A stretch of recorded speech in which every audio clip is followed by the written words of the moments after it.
হয় যে আমাদের শুভ মানসিকতা, শুভ বিচারে, শুভ কর্মে মানুষ সন্দেহ করেন, প্রশ্ন করেন, প্রমাণ চান, শুদ্ধতার পরীক্ষা দিতে বলেন। আর তখন নিশ্চিত রূপে কষ্ট হয়। আমরা ভাবি এটাই হলো জীবন। এত শুভ ভাবনা ভেবেও, শুভ কর্ম করেও মানুষ আমাদেরই সন্দেহ করেন। দুঃখ অবশ্যই হয়, কিন্তু দুঃখী হবার কোনো প্রয়োজন নেই। কেন নেই? কারণ যদি কেউ আপনাকে সন্দেহ করে, করতে দিন। সংসারে কি হয় তা দেখুন। এই সংসারে সোনার শুদ্ধতাকেই পরখ করা হয়, কয়লার কটুতাকে নয়। আপনি হলেন স্বর্ণ, তাই আপনার শুদ্ধতা অবশ্যই পরখ করা হবে। সেটা তো হবেই হবে। আপনি নিজেকে দুঃখী করবেন না। আপনার কর্ম শুধু একটাই, স্বর্ণর মতো উজ্জ্বল থাকা। এই সংসার আপনার ভাবনা, চিন্তা, কর্ম এবং শুদ্ধতার প্রমাণ পেতেই থাকবে। তাই আসুন আর আমার সাথে ভালোবেসে বলুন, রাধা রাধা। অনেক সময় এমন হয় যখন মানুষ আমাদের সত্যকে অস্বীকার করতে থাকেন আর মানুষের মিথ্যে কথাগুলিকে গ্রহণ করেন, তাও আবার অত্যন্ত সহজে। তখন আমাদের খুব দুঃখ হয়, বড়ই ক্রোধ হয় মানুষের এই মানসিকতা নিয়ে। কিন্তু এটা জানা অত্যন্ত গুরুত্বপূর্ণ যে এমন কেন হয়। কারণটা কি আপনি? আপনারই কি কোনো দোষ রয়েছে? কখনোই নয়। কারণ হলো এটা যে এই যে সত্য, এই সত্যের মূল্য অত্যন্ত অধিক। এতটাই অধিক যে অনেক সময় অনেক ধনী ব্যক্তিও এর মূল্য মেটাতে পারেন না। সেখানেই যদি মিথ্যের কথা বলি, তাহলে এর মূল্য অত্যন্ত কম। অত্যন্ত সহজে এই মিথ্যে সবার মধ্যে বিক্রি হয়। সত্যি বলতে এটা ভাবা আপনার কর্ম নয় যে লোকে কেন আপনাকে বুঝতেই পারেন না, আপনার সত্য কেন বুঝতে পারেন না। আপনার কর্ম হলো আপনার সত্যের সাথে দাঁড়িয়ে থাকা, সেই সত্যের সাথে চলতে থাকা। কারণ সত্য তার কাছেই আসবে যে সত্যকে খুঁজে নিতে চায়। নয়তো বেশিরভাগ মানুষ মিথ্যেকে নিয়েই প্রসন্ন রয়েছেন। আপনি সত্যের সাথে কর্মের পথে অগ্রসর হতে থাকুন। সত্য বেশি দিন লুকোনো থাকে না। সংসারের সম্মুখে এটা অবশ্যই একদিন আসবে, কিন্তু তখনও সেটা মানুষের ওপর সে বিশ্বাস করবে কি করবে না। আপনি কর্ম করতে থাকুন আর আমার সাথে ভালোবেসে বলুন, রাধা রাধা। জীবনে যখনই আমরা এমন কোনো পথে চলতে চাই যা মূলত কাঁটায় ভরা ছোট পাথর থাকে, যা বিঁধে যেতে পারে, তখন আমরা কি করি? আমরা পাদুকা ব্যবহার করি আর তারপরে আমরা খুব সরলভাবে সেই পথে অগ্রসর হতে পারি। কিন্তু যদি পাদুকা আর পায়ের মাঝে কোনো ছোট পাথরও এসে ফেঁসে যায়, তখন কিন্তু আমরা খুব কোমল পথও পার করতে পারবো না। কিছু বুঝলেন আপনারা? এর সারমর্ম হলো এটাই যে আমরা বাইরের যুদ্ধ জয় করতে পারি, সেখানে সফল হতে পারি, কিন্তু তার থেকেও অনেক বেশি গুরুত্বপূর্ণ আর অনেক বেশি কঠিন অন্তরের যুদ্ধ হয়। অন্তরের সমস্যাগুলি হয় লোভ, মোহ, ক্রোধ, লালসা, ভয়। যদি এইগুলি আপনার মধ্যে থাকে, তাহলে আপনি সংসারের যে কোনো স্তরে পৌঁছতে পারেন, অনেক বড় বড় যুদ্ধ জয় করতে পারেন, কিন্তু আপনি সন্তুষ্টি পাবেন না। তাই সর্বপ্রথম নিজেকে শুধরে নিন, তারপরে এই সংসারকে জয় করুন। তবে তার আগে আমার সাথে ভালোবেসে বলুন, রাধা রাধা। কখনো কখনো আমরা কোনো কাজ আরম্ভ করার বিষয়ে ভাবি, তারপর আরো ভাবি, তারপর আরো ভাবি, আর ভাবতেই থাকি। দেখুন, এটা কোনো অন্যায় নয় যে আমরা কোনো কাজ আরম্ভ করার পূর্বে তার বিষয়ে ভাবনা চিন্তা করছি, সেটা বোঝার চেষ্টা করছি, ঠিক আছে। কিন্তু সম্পূর্ণ সময় এই চিন্তায় ব্যর্থ করা উচিত নয়। যদি আপনি বেশি সময় লাগিয়ে ফেলেন, তাহলে সময় আপনার ওপর অবশ্যই রুষ্ট হবে। আর কেনই বা হবে না? আপনি সময় নষ্ট করছেন, আর সেটা উচিত নয়। দেখুন, নিশ্চিতভাবে ভাবনা চিন্তা করুন, বিবেচনা করুন, পূর্ণরূপে করুন, কিন্তু এটাও মনে রাখবেন যে উচিত সময়ের মধ্যে আপনাকে কর্ম আরম্ভ করতেই হবে। যদি ভাবতেই থাকেন, তাহলে কর্ম আরম্ভ করতে পারবেন না। আর এই সময় অত্যন্ত বলশালী। যদি একে সম্মান করেন, তাহলে তা আপনার সাথে থাকবে, আর যদি না করেন, তাহলে থাকবে না। আসুন সময়কে সম্মান করুন, আর আমার সাথে ভালোবেসে বলুন, রাধা রাধা। আপনি কখনো ভেবে দেখেছেন কি সেই জিনিস যা আপনাকে সামনে এগোতে বাধা দিচ্ছে? ধরুন, আপনি কোনো পথ দিয়ে যাচ্ছেন, পা মুচকে গেলে তা আপনাকে সামনে এগোতে বাধা দেয়। সেইভাবেই জীবনে ক্ষুদ্র চিন্তা আপনাকে সামনে এগোতে বাধা দেয়। দেখুন, যদি কোনো চাক থাকে যার মধ্যে ফাটল রয়েছে, তা আপনাকে ভালো মাটির পাত্র বানাতে দেবে না। ঠিক সেইভাবেই কাউকে ঈর্ষা করলে তা আপনাকে মহান হতে দেবে না। আমি উচ্চস্তরীয়, আরো নিচুতে রয়েছে, এই ভাবনা কখনোই আপনাকে উচ্চ স্তরে পৌঁছতে দেবে না। মন থেকে সকল বিকার, ঈর্ষা, মোহ, লোভ, লালসা এই সব ত্যাগ করুন। চিন্তা ভাবনাকে বড় করে তুলুন, ধন্যাত্মক বোধ জাগিয়ে তুলুন, আর সম্পূর্ণ সমর্পিত হয়ে কর্ম করুন। মহানুভবতা আর সাফল্য এই দুই আপনার পদানত হয়ে থাকবে।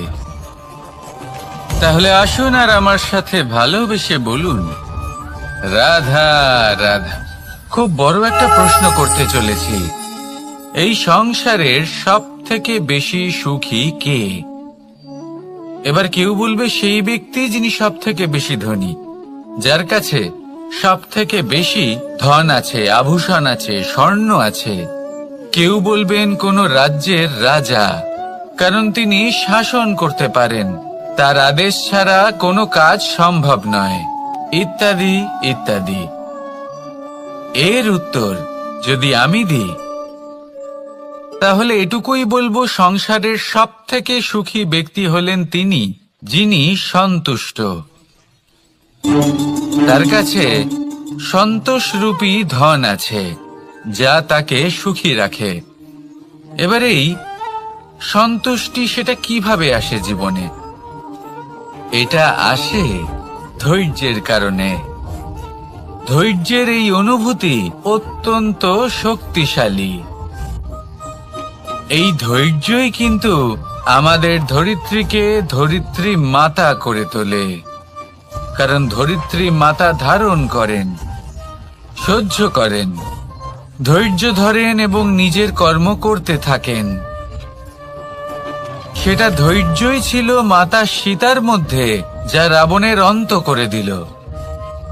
এই ধৈর্যের কারণেই নারায়ণ কুর্ম অবতার ধারণ করেছিলেন, বড় একটা পর্বতকে পৃষ্ঠে ধারণ করেছিলেন এবং সমুদ্র মন্থনকে সম্ভব করেছিলেন।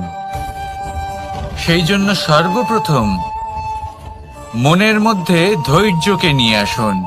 এই ধৈর্যই আপনাকে সন্তুষ্টির পথে নিয়ে যাবে, আর এই সন্তুষ্টি আপনাকে লোভ, মোহ এবং লালসার পথ থেকে দূরে নিয়ে সুখের পথে নিয়ে যাবে। আর তখন এই মন প্রসন্ন হয়ে বলবে, রাধা রাধা। এই সংসারে এমন কখনোই হবে না যে আপনি কিছু একটা করলেন কিন্তু তার মূল্য আপনাকে দিতেই হলো না।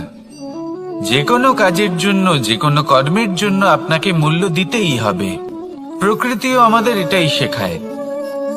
আকাশে দেখুন সূর্যকে, প্রত্যেকদিন আমাদের প্রকাশ প্রদান করেন। এনাকে সূর্য নারায়ণ বলা হয়। ইনি কি মূল্য প্রদান করেন? নিজে জ্বলতে থাকেন। ধরিত্রী মাতা, এই ভূমি, ইনি কি মূল্য প্রদান করেন? প্রহার সহ্য করেন। আমরা এই ধরিত্রীতে প্রহার করে মাটি খুঁড়ে তাতে বীজ বপন করি, তবেই আমরা অন্ন লাভ করি, তবেই ফসল পাই। জীবনে যদি আপনাকে সফল হতে হয়, সম্মান পেতে হয়, যশ পেতে হয়, তাহলে আপনাকে মূল্য দিতেই হবে। যদি আপনি সাফল্য লাভ করতে চান, তাহলে দিন রাত আপনাকে ত্যাগ করতে হবে, যেখানে সমগ্র সংসার সন্তোষ অনুভব করছে আর আপনাকে করতে হচ্ছে পরিশ্রম। যদি আপনি সম্মান প্রাপ্ত করতে চান, তাহলে আপনাকে সেই সুখ ত্যাগ করতে হবে যা সবার কাছে রয়েছে। যদি আপনি যশ লাভ করতে চান, তাহলে নিজের অন্তরকে মেরে ফেলা আপনাকে শিখতে হবে, তবেই আপনি যশ লাভ করবেন। জীবনে শুধুমাত্র ধন মূল্যবান নয়, কিন্তু এই যে মূল্যের কথা আমি বলছি, সেটা যদি আপনি দিতে পারেন, তাহলে নিশ্চিত রূপে এটা আপনাকে আরো মূল্যবান করে তুলবে, নিশ্চিত রূপে গড়ে তুলবে। তাহলে এটাই করুন আর আমার সাথে ভালোবেসে বলুন, রাধা রাধা।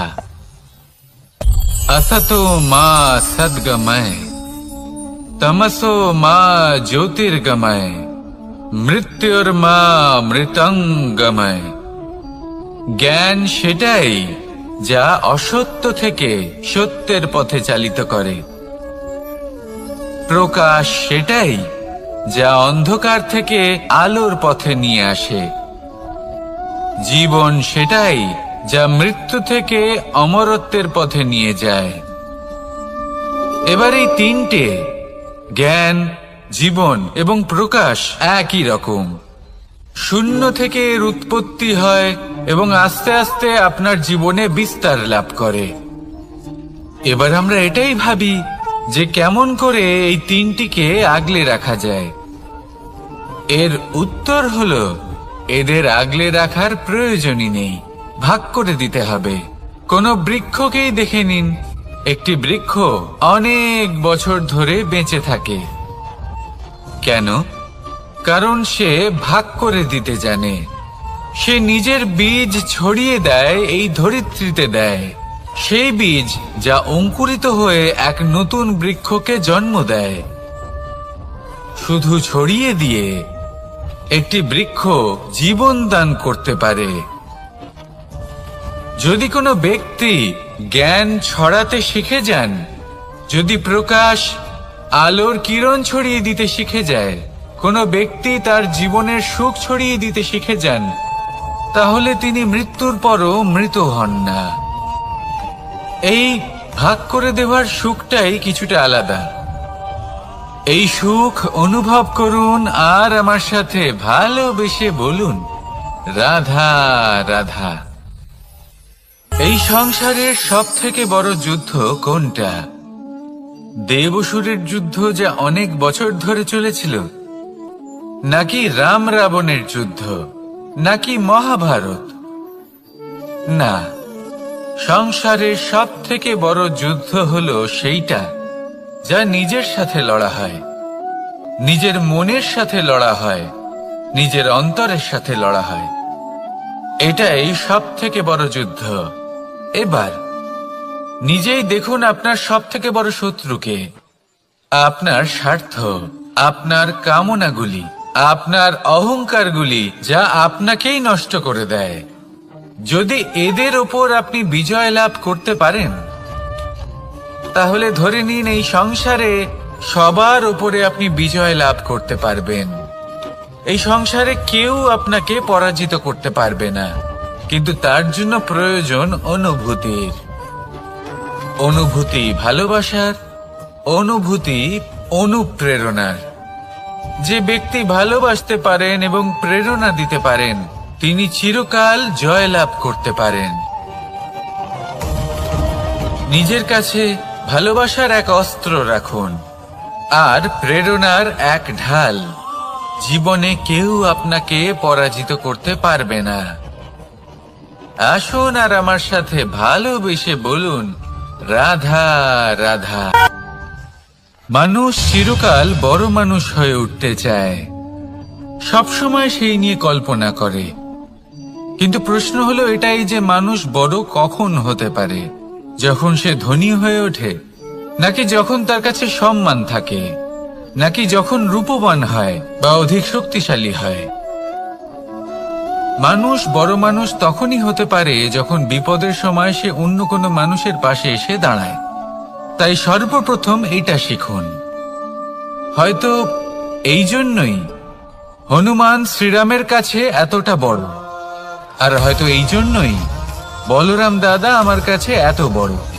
যদি আপনিও জীবনে বড় হয়ে উঠতে চান, তাহলে কারোর সাথে তার দুঃখের সময়, তার সংকটের সময় তাকে সঙ্গ দিন আর পাশে এসে দাঁড়ান। এই মন প্রসন্ন হয়ে বলবে, রাধা রাধা। জীবনে সবথেকে বেশি গুরুত্বপূর্ণ বস্তু কি? বাড়ি, বাহন, সোনা, ধন? যদি আমি সত্যি বলি তাহলে জীবনে সবথেকে বেশি গুরুত্বপূর্ণ বস্তু কোনো বস্তুই নয়। যদি কিছু গুরুত্বপূর্ণ থাকে তাহলে তা হলো অনুভূতি, করুণা, মিত্রতা, মাতৃত্ব, বাৎসল্য, আর সবথেকে বেশি গুরুত্বপূর্ণ ভালোবাসা। নিজেদের এই জীবনে যদি আপনি শুধুমাত্র বস্তুর খেলাতে মেতে থাকেন তাহলে জীবনে আনন্দ কখনোই থাকবে না। নিজের এই জীবনকে অনুভূতির পীঠস্থান বানিয়ে তুলুন। এই মন প্রসন্ন হয়ে বলবে, রাধা রাধা। যখনই কোনো ঘূর্ণিঝড় আসে, কোনো প্রলয়ে আসে, তখন দেখবেন তা কত বৃহৎ প্রভাব ফেলে, কত বড় বিনাশ ঘটায়, বিধ্বংস সৃষ্টি করে। যখন বন্যা আসে তখন কত গভীর প্রভাব ফেলে, কত সর্বনাশ ঘটায়। নদীর পাড়ও ভেঙে বয়ে নিয়ে যায়। সেখানে কোনো গাছকে দেখুন, শান্তভাবে দাঁড়িয়ে থাকে, চুপ করে, আর নিজের কাজ করে, ছায়া প্রদান করে, ফল প্রদান করে, কোনো শব্দ না করেই নীরবে কর্ম করে। যদি নদীর কথা বলি, নদী যখন বয়ে চলে খেতে জল প্রদান করে, বনস্পতিদের প্রাণ প্রদান করে, আমাদের পানীয় জল দেয়। এত মহান কাজ করে কোনো শব্দ না করে, নীরবতার সাথে। এ হলো এক শিক্ষা যে এই সংসারে যারাই মহান কর্ম করেন তারাই নীরব থেকে সেই কর্ম করতে থাকেন, কারণ ওনারা জানেন যে গুরুত্বপূর্ণ প্রচার নয় বরং কর্ম। আর যারা রুদ্রের সাথে থাকেন, কোলাহল করেন, তারা শুধুমাত্র ধ্বংসই করেন। এবার আপনি মৌন থেকে শুধুমাত্র কর্ম করে মহান হতে চান, নাকি রুদ্রের সাথে থেকে বিধ্বংস ঘটাতে চান? সিদ্ধান্ত আপনারই। আসুন আর আমার সাথে ভালোবেসে বলুন, রাধা রাধা। আপনি জীবনে কি হবেন সেটা আপনার পরিশ্রম, আপনার নিরন্তর প্রয়াস আর আপনার নির্বাচিত দিশার উপর নির্ভর করে না। এটা নির্ভর করে আপনার সঙ্গতির উপরেও। এই সঙ্গতি যা হলো অত্যন্ত গুরুত্বপূর্ণ। প্রকৃতিও আমাদের এটাই শেখায় বিভিন্ন উদাহরণ দিয়ে। যদি আপনাকে একটা উদাহরণ দিই, কখনো বাতাসের প্রবাহ লক্ষ্য করবেন। এই বাতাসের প্রবাহ যখন কোনো পুষ্পকে স্পর্শ করে সেও সুগন্ধে পরিপূর্ণ হয়ে যায়। এই বাতাসের প্রবাহ যখন কোনো নালীর উপর দিয়ে প্রবাহিত হয় তখন সেও সুগন্ধহীন হয়ে যায়। এ সঙ্গতির প্রভাব যা মানুষকে কোথা থেকে কোথায় নিয়ে যেতে পারে আপনি জানতেও পারবেন না। এ হলো সঙ্গতির প্রভাব, যেখানে চানার সাথে গুড়ও মিশে যেতে পারে। এ হলো সঙ্গতিরই প্রভাব, যেখানে একটা সাধারণ পাথর স্বর্ণের সাথে মিশে গিয়ে একটা রত্নে পরিণত হতে পারে। তাই এই সঙ্গতির বিষয়ে বিশেষ খেয়াল রাখবেন। আপনি কার সাথে মিশছেন, কি বলছেন, কি শিখছেন, আপনার অস্তিত্বের উপর তাদের কি প্রভাব পড়ছে সব লক্ষ্য করবেন। আর আমার সাথে ভালোবেসে বলবেন, রাধা রাধা। কর্ম এবং ফল। মানুষের স্বভাব হলো এটাই যে তিনি নিজের প্রত্যেক পরিশ্রমের প্রতিফল প্রার্থনা করেন। বেশিরভাগ সময় এই ফলাফলের চিন্তা করতে করতে, কল্পনা করতে করতে উনি কর্ম করতে থাকেন যে আমি এই কাজটা করলে এই ফল পাবো। সেই সব কল্পনা করতে থাকেন যা না তার হাতে আছে, না আছে অধিকার, আর না আছে নিয়ন্ত্রণ। উনি শুধু নিজের কর্ম করতে পারেন। উনি কি ফল পাবেন তা তার হাতে কখনোই নেই। তাই আপনিও শুধুমাত্র কর্ম করতে থাকুন, ফলের চিন্তা করবেন না।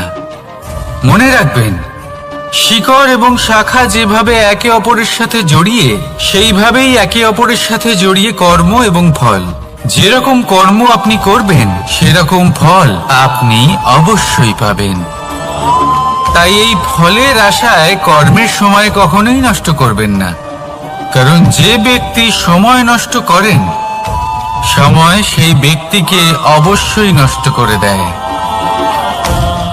কর্ম করুন নিঃস্বার্থভাবে, ফলের চিন্তা করবেন না। আর আমার সাথে ভালোবেসে বলুন, রাধা রাধা। কর্ম এবং ফল।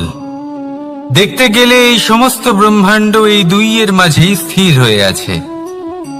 মানুষজন কর্ম করেন ভালো ফল লাভের আশায়, আর ভালো ফল লাভের আশায় উনি এটাই ভুলে যান যে উনি যে কর্ম করছেন তা কি করছেন।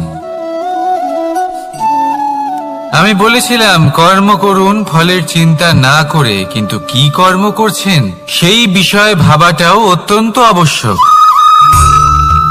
নয়তো অনেক সময় আমরা এমন কর্ম করে ফেলি যা না চাইতেও বিষে পরিণত হয়, যা হয়েছে দুঃশাসনের সাথে, দুর্যোধনের সাথে, গুরু দ্রোণের সাথে।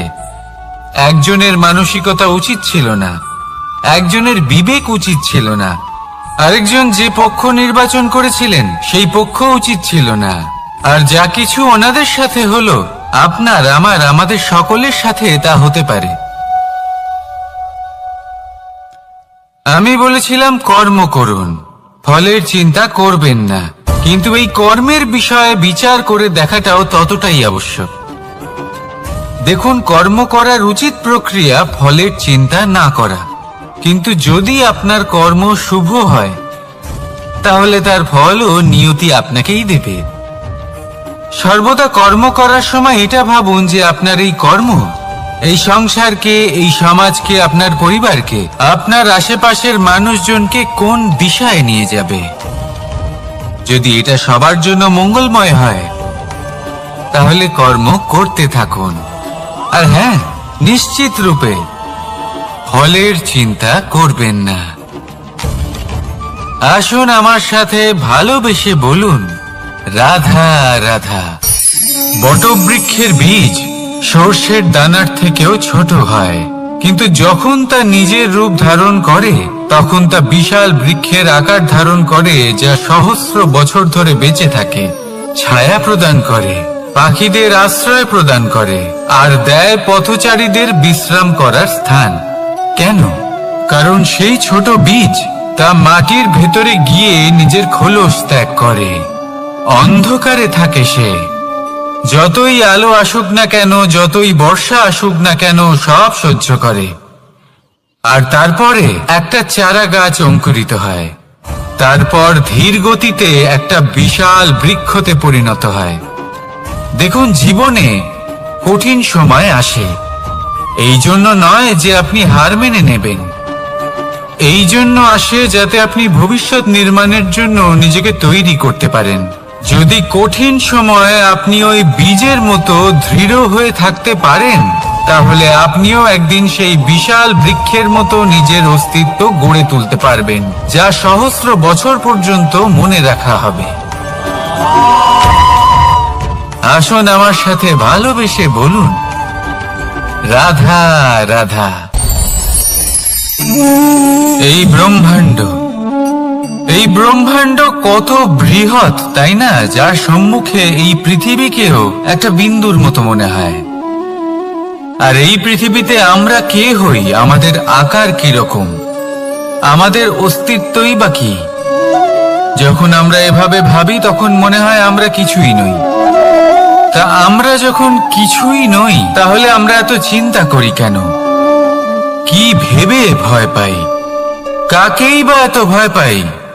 কে আমাদের মারতে পারে আর কেই বা আমাদের জন্ম দেবে?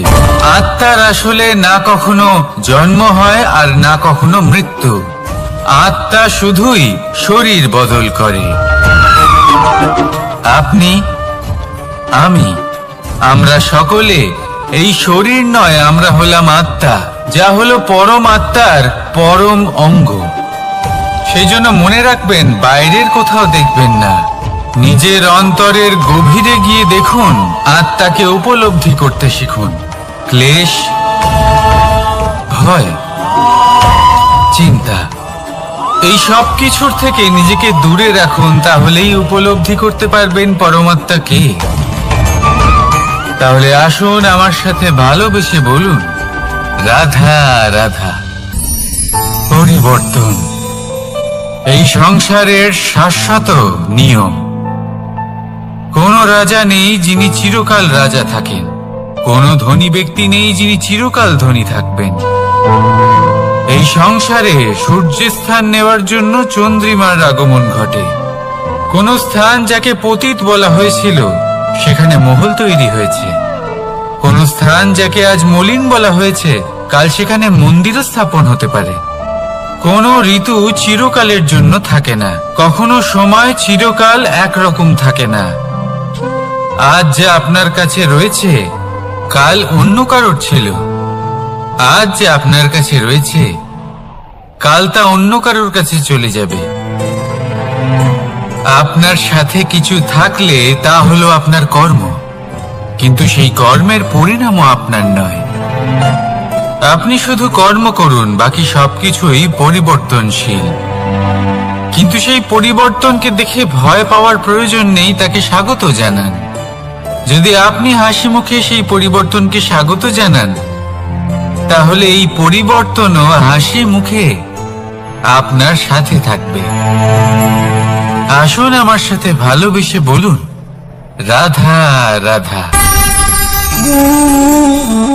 সঞ্চয় মানুষের যখন থেকে বোধ বুদ্ধি হয়, সঞ্চয় করতে আরম্ভ করে দেন।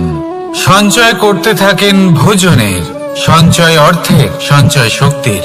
নিজের জন্য করেন, নিজের পরিবারের জন্য করেন, নিজের স্ত্রীর জন্য করেন, সন্তানের জন্য করেন, সন্তানের জন্যও সঞ্চয় করেন।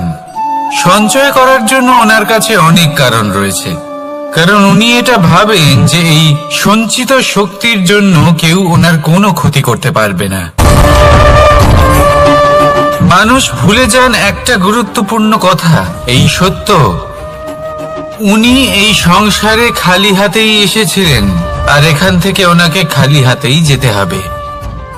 যা এখানকার তা এখানেই থেকে যাবে।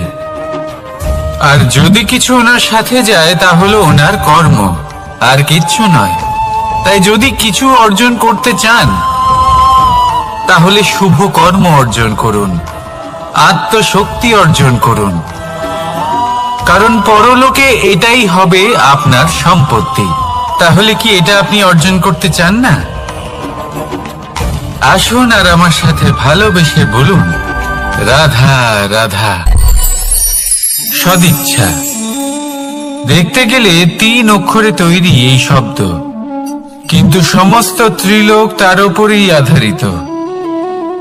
আপনি এই সংসারে এসেছেন, তখন অবশ্যই শ্বাস নেবেন, কিন্তু তার বদলে আপনাকে কিছু তো দিতেই হবে।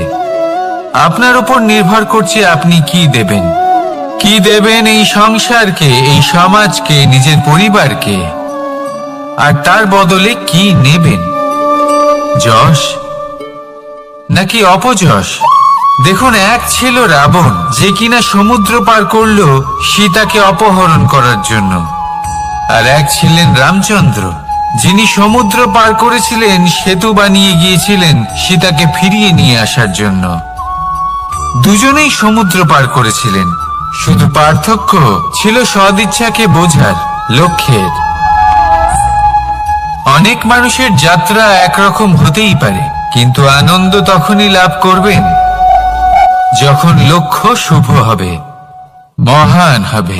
এই লক্ষ্য দিয়ে এই সংসারের কল্যাণ হবে এবং মানুষের সম্মান হবে।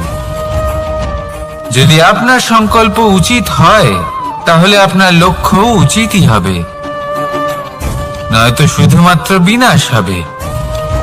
আর উচিত এটাই হবে যে বিনাশের হাত থেকে যেন নিজেকে বাঁচানো যায়, কি বলেন?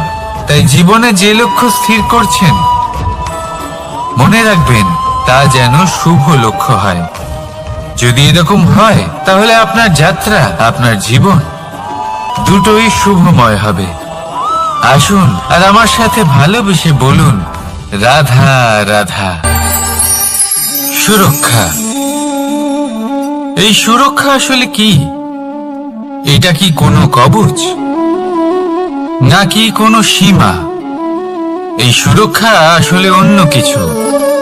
আমাদের মাতা পিতা, আমাদের প্রিয়জন, আমাদের বন্ধু, এই সমাজ, আমাদের শুভাকাঙ্ক্ষী, আমাদের আত্মীয়, এনারা সবাই আমাদের জীবনে কোনো না কোনো ভাবে সুরক্ষা দিয়ে থাকেন, একটা কবচ দিয়ে থাকেন কোনো না কোনো রূপে। কিন্তু দেখতে গেলে আমাদের পরাক্রমের পথে, আমাদের বীরত্বের পথে, আমাদের সাহসের পথে এই সুরক্ষাই সব থেকে বড় বাধা হয়ে দাঁড়ায়। একবার ভেবে দেখুন, যদি আপনি কোনো সুরক্ষাই না পান, বা যদি আপনি এই সুরক্ষা ভেঙে বাইরে আসতে পারেন, তাহলে আপনার বীরত্ব চরম সীমায় পৌঁছে যায়। কেন? কারণ তখন আপনি জানেন যে এই সংসারের সম্মুখীন আমাদের নিজেদেরই হতে হবে। আপনি বুঝে যান যে শত্রুর সম্মুখীন এবার নিজের বলের দ্বারা, নিজের পরাক্রমের দ্বারা, নিজের সাহসের দ্বারা করতে হবে। আর তখন আমাদের মনের মধ্যে এই শক্তি জাগ্রত হয়। এই শক্তি অন্তরেই বসবাস করে। শুধু এটা চিনে নিতে হবে, একে জাগ্রত করতে হবে। আর এটা সুরক্ষা ভেঙে যাওয়ার পরেই সম্ভব হয়। আর যারা নিজের শক্তি সম্পর্কে জানেন, যিনি নিজেই জানেন তিনি কতটা শক্তিশালী, তিনি নিজেই নিজের সুরক্ষা কবচ চিরকালের মতো ভেঙে ফেলে দেন, ঠিক কর্ণের মতো। আর তারপরে দেখুন, আপনার পরাজয় হোক বা বিজয়ী হোক না কেন, সেটাই অনেক বড় হয়, সেটাই প্রশস্ত হয়ে থাকে। সেই জন্য ত্যাগ করুন নিজের ভয়কে, নিজের আশেপাশের এই সুরক্ষা চক্রকে ভেঙে ফেলুন, আর সম্মুখীন হন এই সংসারের নিজের শত্রু সম্মুখীন হন। পরাক্রমের এই অঙ্কুর, তা অঙ্কুরিত হওয়ার জন্য বীজের উপরের এই কবচ, এটা ভেঙে যাওয়া অতি আবশ্যক। আসুন আমার সাথে ভালোবেসে বলুন, রাধা রাধা। যখন আমরা হাঁটতে থাকি আর আমাদের পায়ে কাঁটা বেঁধে যায়, তখন মুখ দিয়ে আহ বেরিয়ে আসে, কান্না চলে আসে, আর অনেক সময় অভিশাপও বেরিয়ে আসে। কিন্তু আমরা কি কখনো এটা এইভাবে দেখেছি, এইভাবে ভেবেছি যে আমরা যে পথে চলেছি সেই পথে কাঁটা বিঁধেছে, নাকি আমরা সেই পথ নির্বাচন করেছি যাতে শুধুই কাঁটা রয়েছে? নাকি আমরা এভাবে ভেবে দেখেছি যে এই কাঁটা আমাদের কষ্ট দিতে এসেছে, নাকি এটা আমরাই বিছিয়ে রেখেছিলাম? সাবধান থাকা উচিত ছিল, কারণ কাঁটা বিঁধলে যন্ত্রণা হবে, চিৎকার করে ফেলতে পারি, মুখ থেকে অভিশাপও বেরিয়ে আসতে পারে। কিন্তু এই অভিশাপ শুধুমাত্র আমাদের তরফ থেকে অভিশাপ হয়, সামনের ব্যক্তিটির ওপরও নির্ভর করে। এবার সেই ব্যক্তি যদি এমন হয় যে ফুল আর কাঁটা এই দুই সমানভাবে গ্রহণ করতে পারে, তার কাছে অভিশাপও বরদানে পরিণত হয়। শেষ পর্যন্ত ব্যাপারটা দাঁড়ায় ভাবনা, চিন্তা, দৃষ্টিভঙ্গির ওপর। কারণ আপনার এই ভাবনাই সত্যি হয়ে সামনে আসে। সেই জন্য এই ভাবনা, চিন্তা, মানসিকতাকে গুরুত্ব সহকারে দেখবেন। এই বিবেচনা নিয়ে বিবেচনা করতে শিখুন।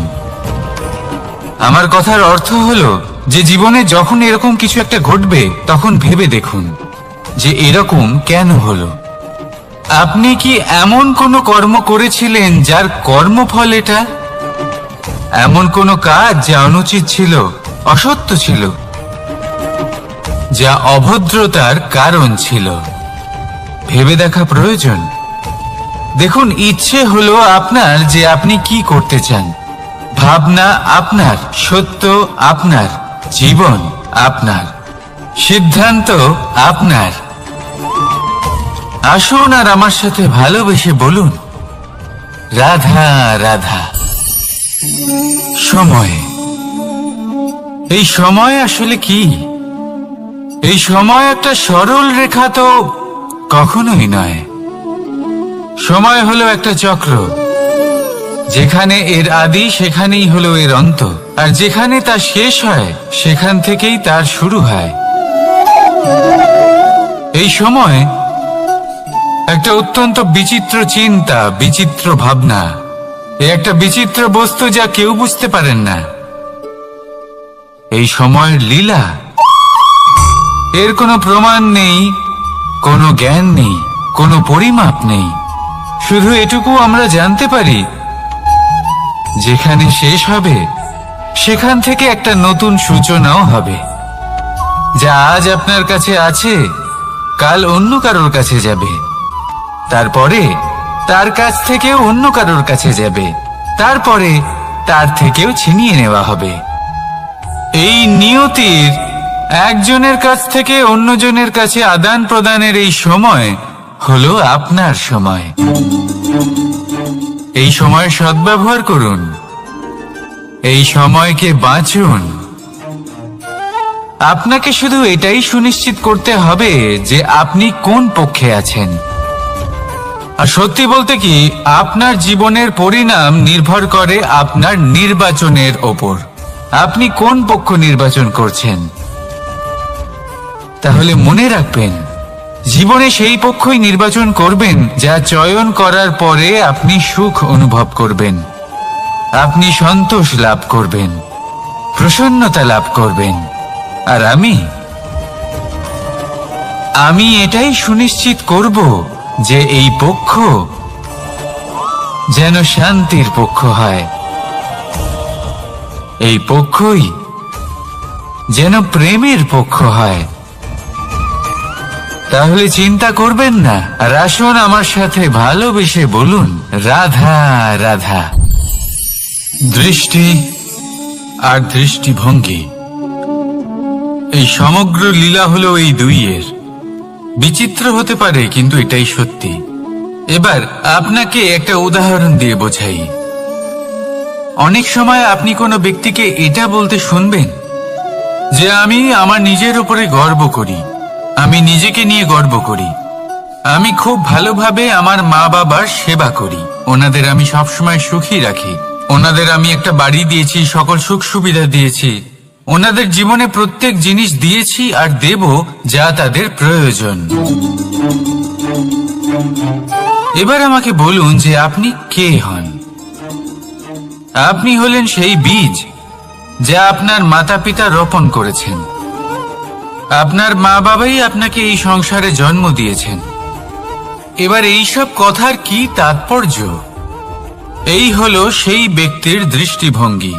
এবার দেখা যাক এই প্রকৃতি আমাদের কি শেখায়। কখনো কোনো গাছকে দেখবেন, যখন সেই গাছে ফল আসে সে মালিকে এটা বলে না যে দেখো আমি তোমাকে ফল খেতে দিচ্ছি। সেই বৃক্ষ এটা বলে না যে দেখো আমি তোমায় আহার করতে দিচ্ছি। কারণ সময় এমন হয় যে আমাদের শুভ মানসিকতা, শুভ বিচারে, শুভ কর্মে মানুষ সন্দেহ করেন, প্রশ্ন করেন, প্রমাণ চান, শুদ্ধতার পরীক্ষা দিতে বলেন। আর তখন নিশ্চিত রূপে কষ্ট হয়। আমরা ভাবি এটাই হলো জীবন। এত শুভ ভাবনা ভেবেও, শুভ কর্ম করেও মানুষ আমাদেরই সন্দেহ করেন। দুঃখ অবশ্যই হয়, কিন্তু দুঃখী হবার কোনো প্রয়োজন নেই। কেন নেই? কারণ যদি কেউ আপনাকে সন্দেহ করে, করতে দিন। সংসারে কি হয় তা দেখুন। এই সংসারে সোনার শুদ্ধতাকেই পরখ করা হয়, কয়লার কটুতাকে নয়।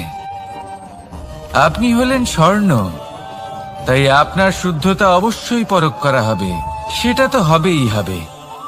আপনি নিজেকে দুঃখী করবেন না। আপনার কর্ম শুধু একটাই, স্বর্ণর মতো উজ্জ্বল থাকা। এই সংসার আপনার ভাবনা, চিন্তা, কর্ম এবং শুদ্ধতার প্রমাণ পেতেই থাকবে। তাই আসুন আর আমার সাথে ভালোবেসে বলুন, রাধা রাধা। অনেক সময় এমন হয় যখন মানুষ আমাদের সত্যকে অস্বীকার করতে থাকেন আর মানুষের মিথ্যে কথাগুলিকে গ্রহণ করেন, তাও আবার অত্যন্ত সহজে। তখন আমাদের খুব দুঃখ হয়, বড়ই ক্রোধ হয় মানুষের এই মানসিকতা নিয়ে। কিন্তু এটা জানা অত্যন্ত গুরুত্বপূর্ণ যে এমন কেন হয়। কারণটা কি আপনি? আপনারই কি কোনো দোষ রয়েছে? কখনোই নয়। কারণ হলো এটা যে এই যে সত্য, এই সত্যের মূল্য অত্যন্ত অধিক। এতটাই অধিক যে অনেক সময় অনেক ধনী ব্যক্তিও এর মূল্য মেটাতে পারেন না। সেখানেই যদি মিথ্যের কথা বলি, তাহলে এর মূল্য অত্যন্ত কম। অত্যন্ত সহজেই মিথ্যে সবার মধ্যে বিক্রি হয়। সত্যি বলতে এটা ভাবা আপনার কর্ম নয় যে লোকে কেন আপনাকে বুঝতেই পারেন না, আপনার সত্য কেন বুঝতে পারেন না। আপনার কর্ম হলো আপনার সত্যের সাথে দাঁড়িয়ে থাকা, সেই সত্যের সাথে চলতে থাকা। কারণ সত্য তার কাছেই আসবে যে সত্যকে খুঁজে নিতে চায়। নয়তো বেশিরভাগ মানুষ মিথ্যেকে নিয়েই প্রসন্ন রয়েছেন। আপনি সত্যের সাথে কর্মের পথে অগ্রসর হতে থাকুন। সত্য বেশি দিন লুকোনো থাকে না। সংসারের সম্মুখে এটা অবশ্যই একদিন আসবে, কিন্তু তখনও সেটা মানুষের উপর সে বিশ্বাস করবে কি করবে না। আপনি কর্ম করতে থাকুন আর আমার সাথে ভালোবেসে বলুন, রাধা রাধা। জীবনে যখনই আমরা এমন কোনো পথে চলতে চাই যা মূলত কাঁটায় ভরা ছোট পাথর থাকে, যা বিঁধে যেতে পারে, তখন আমরা কি করি?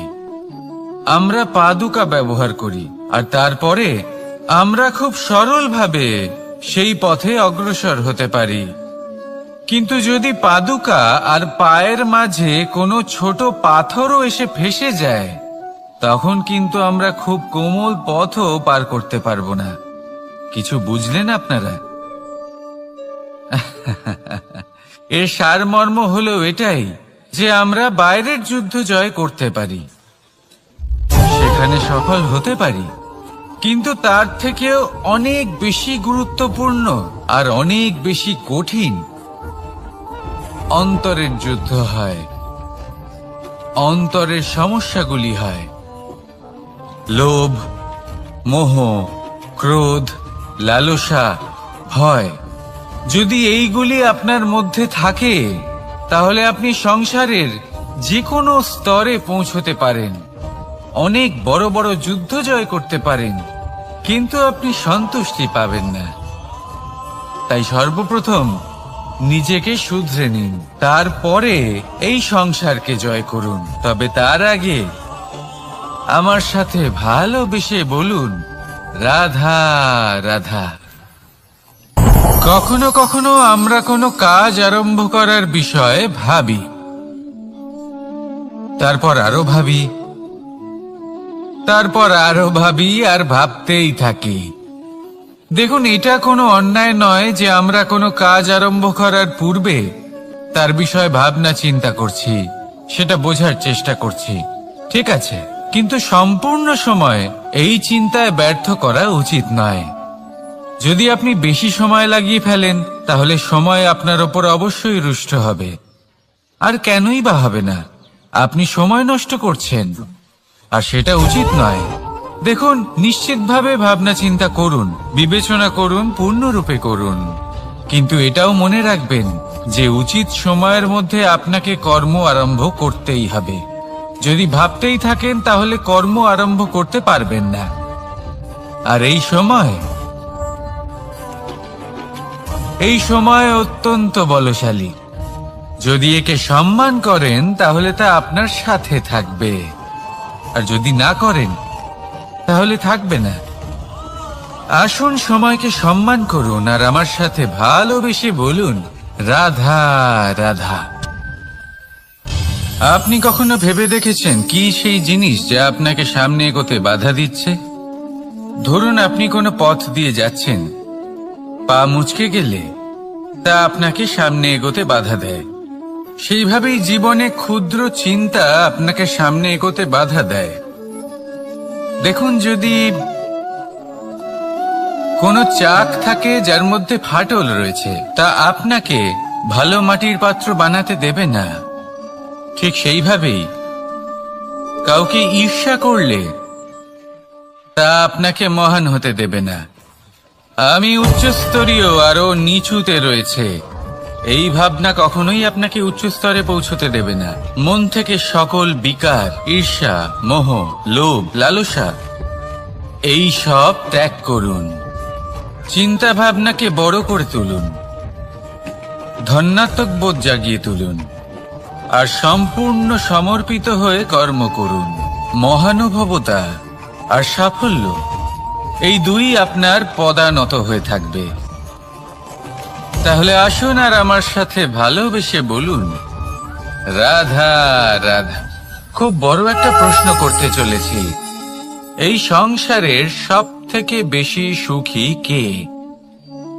এবার কেউ বলবে সেই ব্যক্তি যিনি সব থেকে বেশি ধনী, যার কাছে সব থেকে বেশি ধন আছে, আভূষণ আছে, স্বর্ণ আছে। কেউ বলবেন কোন রাজ্যের রাজা, কারণ তিনি শাসন করতে পারেন, তার আদেশ ছাড়া কোনো কাজ সম্ভব নয়, ইত্যাদি ইত্যাদি। এর উত্তর যদি আমি দিই, তাহলে এটুকুই বলবো, সংসারের সব থেকে সুখী ব্যক্তি হলেন তিনি যিনি সন্তুষ্ট। তার কাছে সন্তোষরূপী ধন আছে, যা তাকে সুখী রাখে। এবার এই সন্তুষ্টি, সেটা কিভাবে আসে জীবনে? এটা আসে ধৈর্যের কারণে। ধৈর্যের এই অনুভূতি অত্যন্ত শক্তিশালী। এই ধৈর্যই কিন্তু আমাদের ধরিত্রীকে ধরিত্রী মাতা করে তোলে, কারণ ধরিত্রী মাতা ধারণ করেন, সহ্য করেন, ধৈর্য ধরেন এবং নিজের কর্ম করতে থাকেন।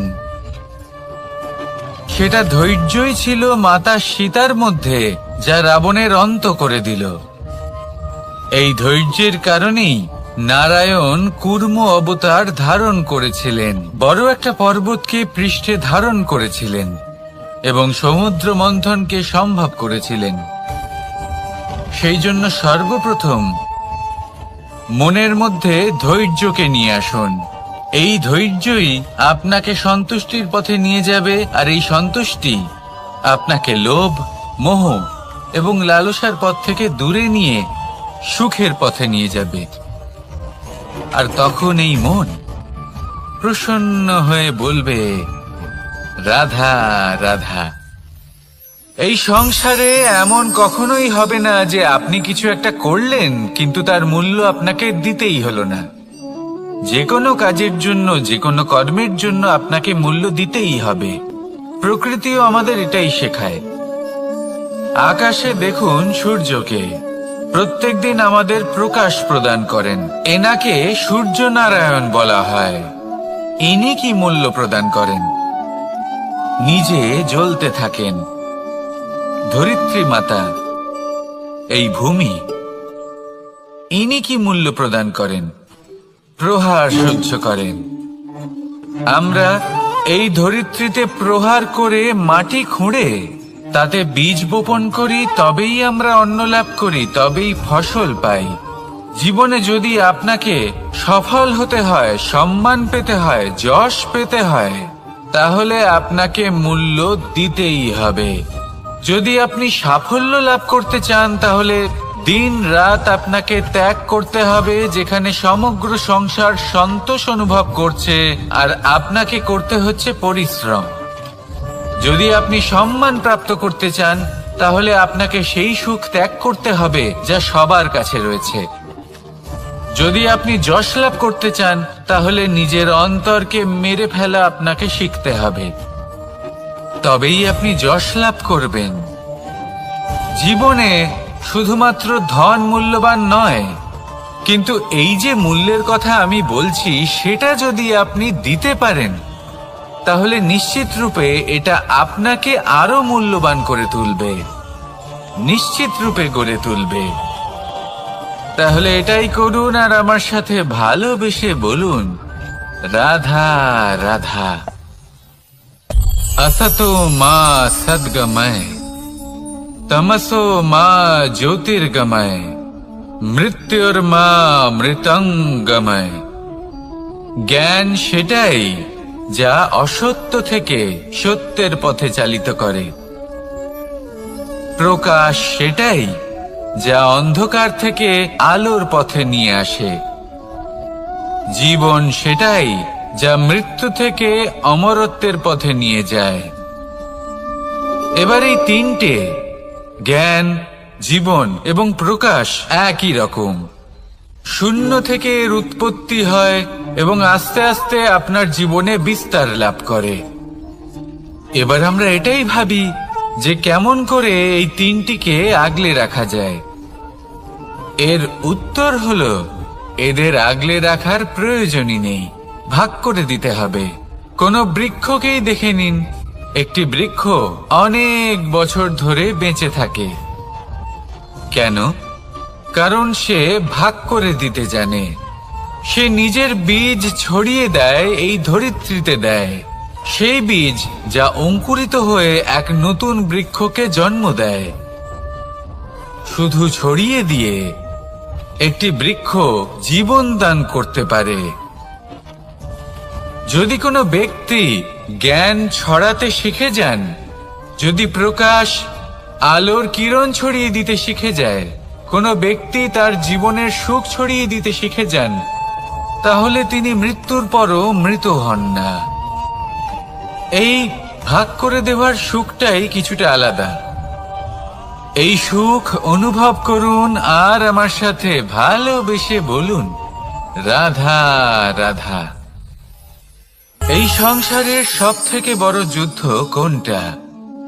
দেব-অসুরের যুদ্ধ যা অনেক বছর ধরে চলেছিল, নাকি রাম রাবণের যুদ্ধ, নাকি মহাভারত? না, সংসারের সব থেকে বড় যুদ্ধ হলো সেইটা যা নিজের সাথে লড়া হয়, নিজের মনের সাথে লড়া হয়, নিজের অন্তরের সাথে লড়া হয়। এটাই সব থেকে বড় যুদ্ধ। এবার নিজেই দেখুন আপনার সব থেকে বড় শত্রুকে। আপনার স্বার্থ, আপনার কামনাগুলি, আপনার অহংকারগুলি, যা আপনাকেই নষ্ট করে দেয়। যদি এদের ওপর আপনি বিজয় লাভ করতে পারেন, তাহলে ধরে নিন এই সংসারে সবার উপরে আপনি বিজয় লাভ করতে পারবেন।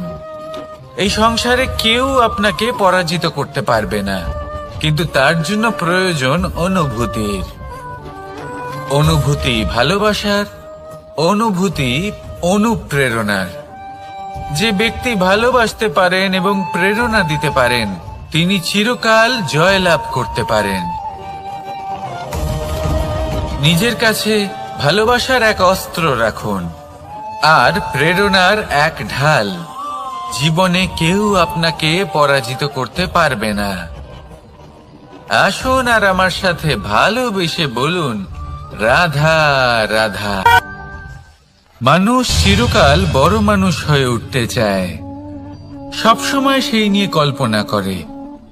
কিন্তু প্রশ্ন হলো এটাই যে মানুষ বড় কখন হতে পারে? যখন সে ধনী হয়ে ওঠে, নাকি যখন তার কাছে সম্মান থাকে, নাকি যখন রূপবান হয় বা অধিক শক্তিশালী হয়?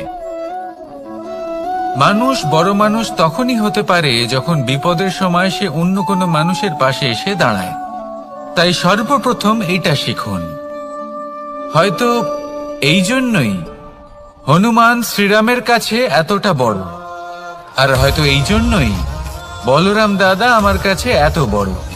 যদি আপনিও জীবনে বড় হয়ে উঠতে চান, তাহলে কারোর সাথে তার দুঃখের সময়, তার সংকটের সময় তাকে সঙ্গ দিন আর পাশে এসে দাঁড়ান।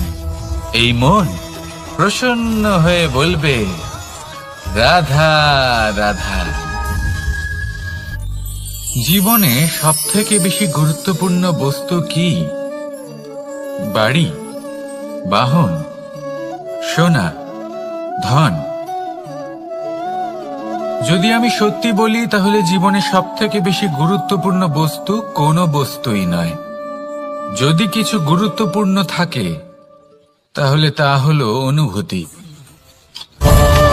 করুণা, মিত্রতা, মাতৃত্ব, বাৎসল্য, আর সবথেকে বেশি গুরুত্বপূর্ণ ভালোবাসা।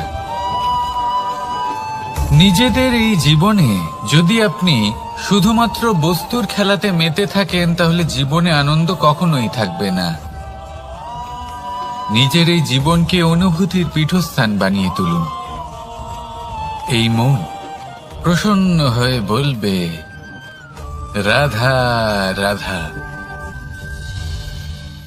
যখনই কোনো ঘূর্ণিঝড় আসে, কোনো প্রলয়ে আসে, তখন দেখবেন তা কত বৃহৎ প্রভাব ফেলে, কত বড় বিনাশ ঘটায়, বিধ্বংস সৃষ্টি করে। যখন বন্যা আসে, তখন কত গভীর প্রভাব ফেলে, কত সর্বনাশ ঘটায়। নদীর পাড়ও ভেঙে বয়ে নিয়ে যায়। সেখানে কোনো গাছকে দেখুন, শান্তভাবে দাঁড়িয়ে থাকে, চুপ করে, আর নিজের কাজ করে, ছায়া প্রদান করে, ফল প্রদান করে, কোনো শব্দ না করেই নীরবে কর্ম করে। যদি নদীর কথা বলি, নদী যখন বয়ে চলে, খেতে জল প্রদান করে, বনস্পতিদের প্রাণ প্রদান করে, আমাদের পানীয় জল দেয়। এত মহান কাজ করে কোনো শব্দ না করে, নীরবতার সাথে। এ হলো এক শিক্ষা যে এই সংসারে যারাই মহান কর্ম করেন, তারাই নীরব থেকে সেই কর্ম করতে থাকেন। কারণ ওনারা জানেন যে গুরুত্বপূর্ণ প্রচার নয়, বরং কর্ম। আর যারা রুদ্রের সাথে থাকেন, কোলাহল করেন, তারা শুধুমাত্র ধ্বংসই করেন। এবার আপনি মৌন থেকে শুধুমাত্র কর্ম করে মহান হতে চান, নাকি রুদ্রের সাথে থেকে বিধ্বংস ঘটাতে চান? সিদ্ধান্ত আপনারই। আসুন আর আমার সাথে ভালোবেসে বলুন, রাধা রাধা। আপনি জীবনে কি হবেন, সেটা আপনার পরিশ্রম, আপনার নিরন্তর প্রয়াস আর আপনার নির্বাচিত দিশার উপর নির্ভর করে না। এটা নির্ভর করে আপনার সঙ্গতির উপরেও। এই সঙ্গতি যা হলো অত্যন্ত গুরুত্বপূর্ণ। প্রকৃতিও আমাদের এটাই শেখায় বিভিন্ন উদাহরণ দিয়ে। যদি আপনাকে একটা উদাহরণ দিই, কখনো বাতাসের প্রবাহ লক্ষ্য করবেন। এই বাতাসের প্রবাহ যখন কোনো পুষ্পকে স্পর্শ করে, সেও সুগন্ধে পরিপূর্ণ হয়ে যায়। এই বাতাসের প্রবাহ যখন কোনো নালীর উপর দিয়ে প্রবাহিত হয়, তখন সেও সুগন্ধহীন হয়ে যায়। এ সঙ্গতির প্রভাব যা মানুষকে কোথা থেকে কোথায় নিয়ে যেতে পারে আপনি জানতেও পারবেন না। এ হলো সঙ্গতির প্রভাব, যেখানে চানার সাথে গুড়ও মিশে যেতে পারে। এ হলো সঙ্গতিরই প্রভাব, যেখানে একটা সাধারণ পাথর স্বর্ণের সাথে মিশে গিয়ে একটা রত্নে পরিণত হতে পারে। তাই এই সঙ্গতির বিষয়ে বিশেষ খেয়াল রাখবেন। আপনি কার সাথে মিশছেন, কি বলছেন, কি শিখছেন, আপনার অস্তিত্বের উপর তাদের কি প্রভাব পড়ছে, সব লক্ষ্য করবেন। আর আমার সাথে ভালোবেসে বলবেন, রাধা রাধা।